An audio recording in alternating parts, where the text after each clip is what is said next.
One of the strangest kids' shows of the 70s was filmed with gross-looking melting monster suits and had barking lobsters. Here are 15 weirder facts about Sigmund and the sea monsters and why kids loved this insanity. 1. Decades later, Amazon brought it back in 2017. Over 40 years later, Sigmund and the sea monsters returned from the deep. In 2017, Amazon Studios revived the show with bigger budgets, brighter colors, and actor David Arquette as Captain Barnabas.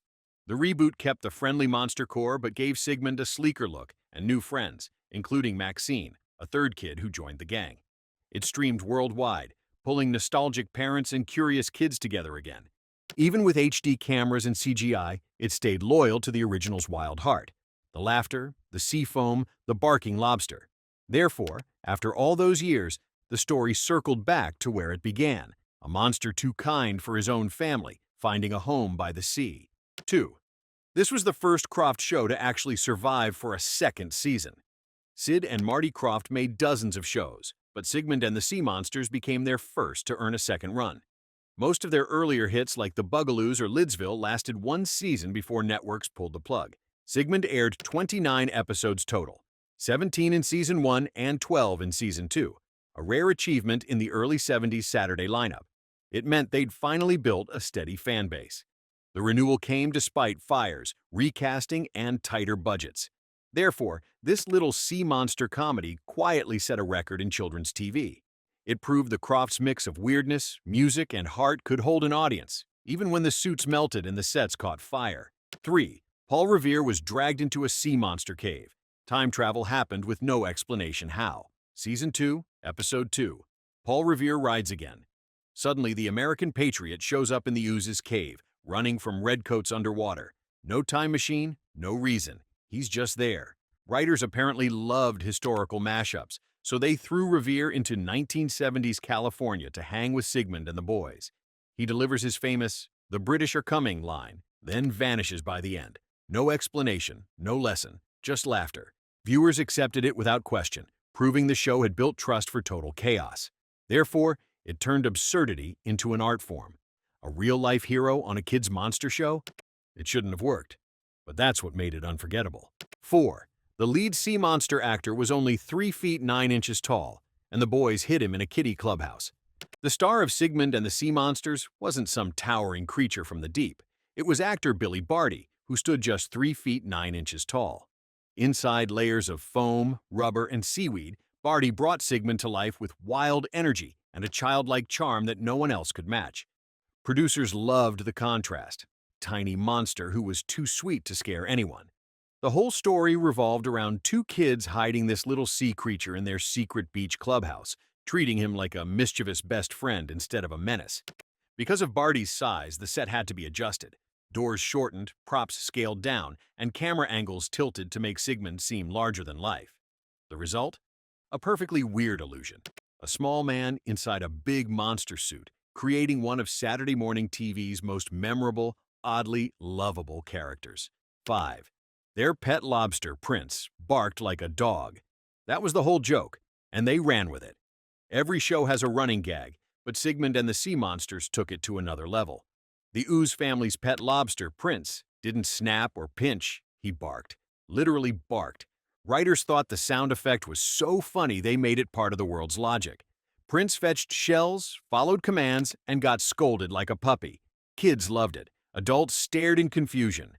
The joke went so far that some episodes had Prince chasing fish like a sea dog. No explanation ever came. The producers just rolled with it because the sound made people laugh. Therefore, Prince became an accidental mascot, proof that logic had no place in the Croft universe. It was pure nonsense, but in 1973, nonsense was gold on Saturday mornings. 6. The kids had a secret beach clubhouse while their parents were basically missing.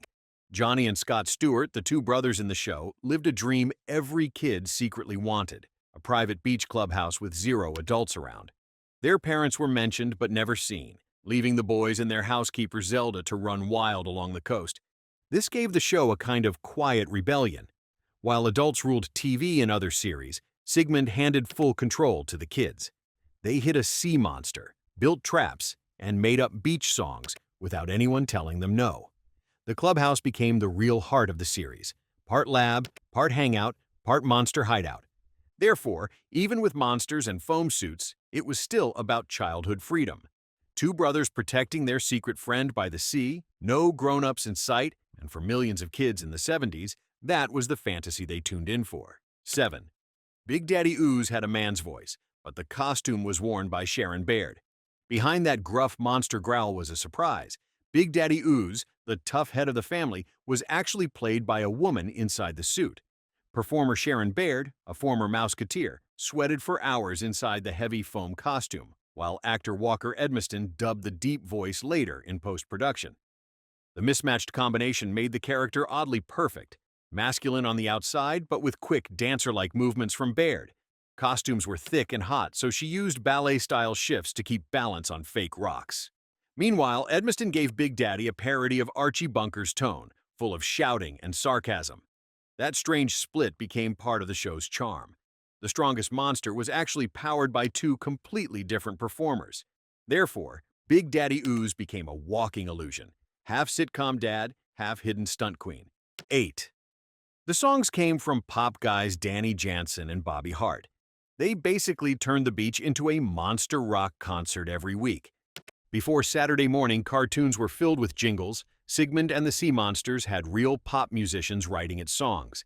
Danny Jansen and Bobby Hart, who wrote hits for the Monkees, created the show's musical style, part surf rock, part bubblegum pop. Johnny Whitaker performed several tracks himself, and in 1974, the show even released an album called Friends on Chelsea Records. Each week felt like a monster variety show. One minute the kids were hiding Sigmund, the next, they were performing a full song with drums and backup vocals. It was strange, bright, and catchy, so much that record stores carried the show's soundtrack. Before MTV or Disney musicals, Sigmund's Beach Jam became one of the first TV worlds where music and monsters danced side by side. 9. Halfway through Season 2, a fire tore through the set. The crew saved what they could, but most monster suits literally melted away. During filming at Samuel Goldwyn Studios, a hot lamp tipped over and started a blaze. Flames spread through the Ooze cave set, destroying costumes, props, and weeks of work. Reports later estimated around $2 million in total damages by today's money. The team moved to another lot, General Service Studios, and rebuilt from scratch. Many monster suits had melted into unrecognizable lumps. Yet the Crofts didn't quit. They rewrote scripts, reused footage, and kept the show alive using fewer sets. Some episodes after the fire looked different, fewer backgrounds, tighter camera shots, and strange lighting. But that's because half of what they had burned down. The fire turned into a test of stubbornness. Therefore, instead of giving up, they doubled down, finishing the season with melted suits, rebuilt caves, and pure determination. 10. The Oozes talked like sitcom leftovers. Slurp even sounded straight out of Gomer Pyle. Every member of the Ooze family sounded like they wandered out of a 1960s sitcom.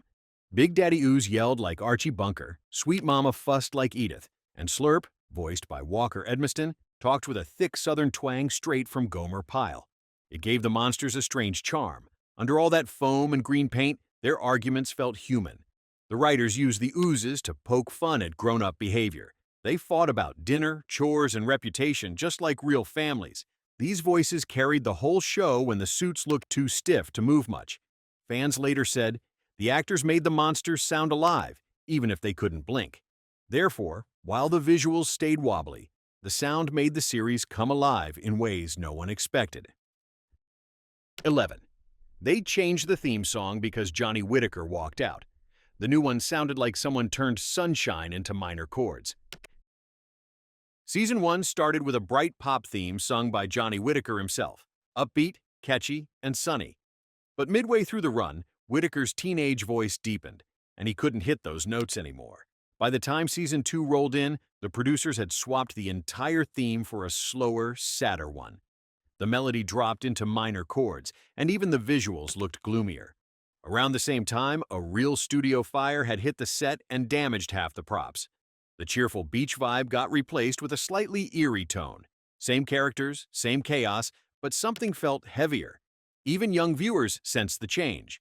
Therefore, the theme song became a hidden clue to what happened behind the scenes.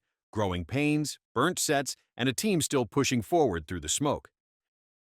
12HR Puffnstuff just shows up out of nowhere one episode. No reason, no setup, just pure Croft chaos. One week, kids turned on the TV and saw something no one expected. HR Puffnstuff walked right into Sigmund's world with zero explanation. No time portal, no dream, just, hey, it's Puffnstuff now. That episode, Puffnstuff Drops In, aired in Season 2 and turned the show into the first unofficial Croft crossover. Actor Jack Wilde even appeared again as his Puffnstuff character Jimmy. It made the worlds collide in a way no kid show had done before. The Crofts didn't plan it for continuity, they just wanted to have fun. And that's what made it so wild. It felt like the studio saying, why not?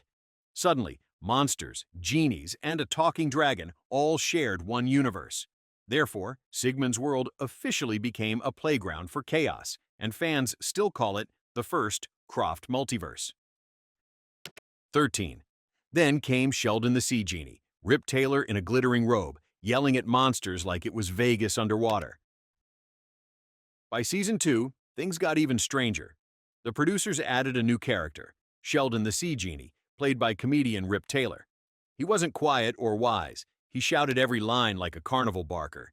His robe sparkled, his beard glowed, and he threw confetti even underwater. The genie showed up in the episode A Genie for Sigmund, right after actor Johnny Whitaker's singing voice changed. Instead of writing more beach songs, they went full fantasy. Sheldon could teleport, shout, and fix problems with random magic. His nephew Shelby and mother Shellenor joined later, turning the cave into a weird family sitcom meets magic show. Suddenly, episodes jumped from beach scenes to flying carpets and talking shells. It made no sense, but fans loved it. The energy shot up, the colors went brighter, and the show became louder than ever before. 14. The show took place at Dead Man's Point. Sounds like a horror movie, but kids loved it anyway. A place called Dead Man's Point doesn't sound like a setting for a happy children's show. Yet every Saturday morning, kids tuned in to this bright beach world where humans and sea monsters shared screen time. The show split into two zones, a sunny beach clubhouse for Johnny and Scott, and a dripping cave for the Ooze family. It felt like two TV genres colliding, a California surf story and a gothic sitcom. The idea came from mixing all in the family's bickering with Creature from the Black Lagoon. Still, kids didn't mind the dark name. They just liked that every episode started with waves, surfboards, and seaweed chaos. Dead Man's Point turned spooky into silly, horror into fun, and that weird balance kept the show standing out from every other Croft series that year. 15. Every monster costume was glued together from foam, paint, and panic. You could literally see the seams. The monsters on Sigmund and the sea monsters looked wild on screen, but behind the scenes, those suits were barely holding together. Costume designer Oliver Sublette worked with a budget so small it made other Saturday morning shows look like blockbusters. Each Ooze family costume was made from cheap foam rubber, slapped with spray paint, and stitched in a hurry. The show filmed 29 episodes, and by Season 2, many of those costumes had melted, ripped, or been patched up after a real studio fire. The team moved to General Service Studios and started rebuilding with scraps. Viewers could spot the flaws easily. Crooked seams, mismatched colors, even Big Daddy Ooze's right foot smaller than the left. But somehow, that raw look made it fun.